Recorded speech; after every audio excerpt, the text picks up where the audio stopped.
tent pad here at Sage's Ravine campsite.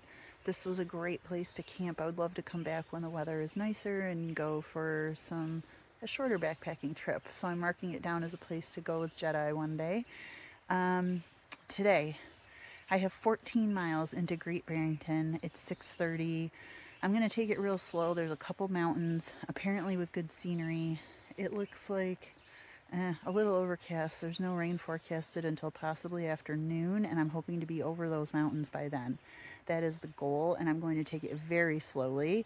My knee is just scraped up. Once I cleaned it up, it looked a lot less scary than when I initially fell. My elbow is totally fine, just a little nick, no problem. I just have to replace my 2 band-aids out of my first aid kit, and I can do that in Great Barrington or have Jedi send me some.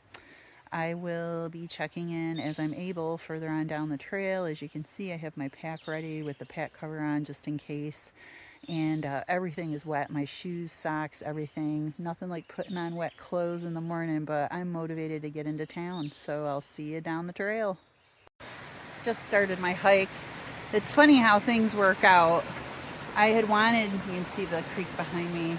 I had wanted to camp at Sage's Ravine, and the mileage just hadn't panned out, my goal mileage. And had I not fallen yesterday and decided to cut my hike early because of rain, I never would have ended up camping here. And I can't even explain how beautiful. I'm walking along this creek, and I mean, my campsite was pretty far back in the woods, and I could hear this all night long. My point being, I think I ended up with lemonade out of lemons yesterday, even though I really didn't realize it. It's an interesting life lesson there. Ridgeline walking is fun, especially when there's dark clouds looming. This is where the trail goes. Here we go. Now, forecast says no rain until 30% chance, not until after 1 o'clock. But that cloud says something different to me. I'd be very happy to get off of here. Great views though. Clouds make it kind of cool.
Here we have why my pace is so frustratingly slow this morning. Wet rocks going uphill. I just came all the way up these rocks. I have to laugh. I mean, thanks for the sentiment. There's like 7 steps. Dudes, I could have used those like a few miles ago. I'm at the summit, I believe the summit of Mount Everett, and Jedi checked the weather and said there's no rain in the area. You can see the sky behind me and why I was a little worried about being up here, but I have a 360-degree view of the sky. I can't see many mountains, but on the other side, look at that sky. So it's like good, evil. Which side is gonna win? I'm voting for good. I made it up here, and now I have to make it down, which can be twice as daunting.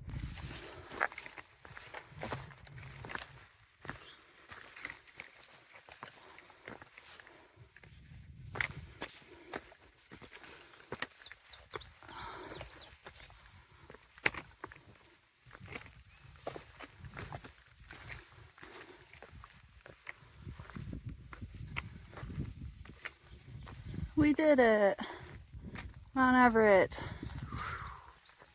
I saw in the guide that apparently this is the base of an old fire tower. Seems kind of small. Yeah, it's kind of cool. Too bad. Oh wait, that must be one footing and that's the other one. And the other ones must be there in the woods. I was gonna say, that would have been something to get up in there and see. Not much of a view today though. Look, the good clouds are going over to the bad cloud area. I think we're gonna have a keeper. I love that blue sky. Top of Mount Everett.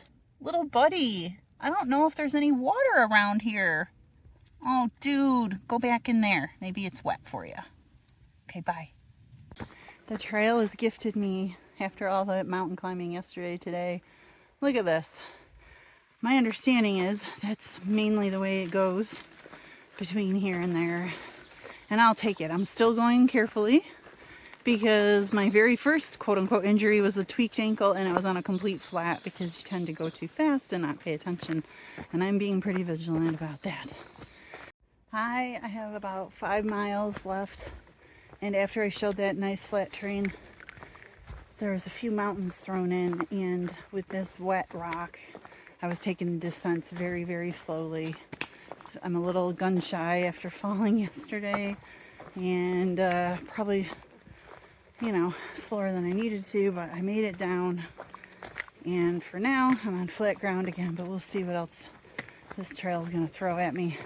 Man, I wish there was a tool, and maybe there is, but when I look at the hike, the elevation profile, you know, how high up and down things go is one thing. But what makes a bigger difference to me is the level of the terrain. Like, is it boulders going down, or is it a groomed path, or, you know, slightly rocky path, that sort of thing. It makes such a big difference, and mentally it would just help prepare. And I'm 99.9% certain I'm taking a 0 tomorrow. My knees are barking and my boo-boos hurt. And I could use a day off my feet. You guys, I just got my first Trail Magic roadside. I came down this hill and I see a car parked with a table out with all this food, and I'm like, yelled down the hill, "Are you doing Trail Magic?" They're like, "Yes." And I go, "Oh my God, I'm gonna cry." I ate a sub sandwich. I had cheese and salami on these sub rolls, mayo, mustard, pickles. I had Cheetos, and I had a local blueberry ale, and I took Oreos and an orange crush for the road. I just ate the Oreos. The cutest little family. They have a almost 2-year-old and a 6-week-old baby. And this couple, the husband was a thru hiker, Sticks, his wife Kelsey, little Nico, and baby Nora. The cutest little trail family. And it just made my day. So thank you, Sticks and Kelsey and Nico and Nora. And like Jedi told me, you keep seeing people. I had camped with Mary Poppins and her dad Catnap for a few nights. And then they had to get off trail. And I knew they were back on, but a couple days behind me or a day behind me or something. And I was just crossing a road and I see a guy laying on the side of the road. And I'm like waiting for a ride. I didn't know who it was. It was Catnap. He was sleeping. That's how he got his trail name. But I'm like, dude, you gotta move off the shoulder a little bit. They are actually slack packing for a week. They are from Massachusetts and have a family member that is slack packing them. So he was just waiting for his ride. He kindly offered me a ride, but I already have the shuttle lined up, and my friend Hambone already, the guy's donation based, he already donated for my ride. Hambone went like hours ago. He was closer to town than me this morning. And anyway, long story short, it was fun to run into an old friend literally on the side of the road. I'm about less than a mile from the shuttle pickup, and I cannot wait to get to the hotel and take off my socks and take a shower. My socks, nothing dries out here overnight. They got wet yesterday with the rain. I had to put wet socks on today, and I've been hiking 14 plus miles. I'm kind of scared to see what my feet look like. Generally, they just get like waterlogged. I haven't had, knock on wood, any blister problems as of yet. And I try to take real good care of them and let them dry out at night and everything. My feet, that is. They are about the only things that dry out at night. Clothes, yeah, I'm looking forward to it. And actually the day ended up being beautiful. Look at that. No rain, even though there was a 30% chance, and I was real nervous when I was up on those mountains earlier, as I shared.